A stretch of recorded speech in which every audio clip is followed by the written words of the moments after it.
खबरों का सिलसिला आगे बढ़ाते हुए नाज़रीन आपको बताएं कि रमजान बाजारों के हवाले से अवामी नुमाइंदों की ब्यूरोक्रेसी के साथ चपकलश का एक और मामला मंजर आम पर आ गया। तहसील जतोई के रमजान बाजार का दौरा न कराने पर असिस्टेंट कमिश्नर जतोई और तहरीक इंसाफ के MPA खुरम लगारी के दरमियान तलख कलामी पर ऑडियो कॉल मंजर आम पर आ गई। उन्होंने क्या कहा, आइए आपको भी सुनवाते हैं।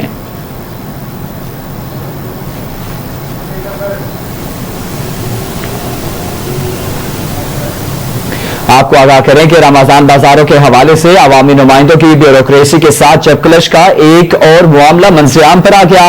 तहसील जतोई के रमजान बाजारों का दौरा न कराने पर असिस्टेंट कमिश्नर जतोई और तहरीक इंसाफ के MPA खुरम लगारी के दरमियान तलख कलामी का तबादला ख्याल किया गया और तलख जुमलों के बाद जो ऑडियो कॉल है वो मंजर आम पर आ गई। रमजान बाजारों के हवाले से अवामी नुमाइंदों की ब्यूरोक्रेसी के साथ चपकलश का ये दूसरा मामला मंजर आम पर आ गया है।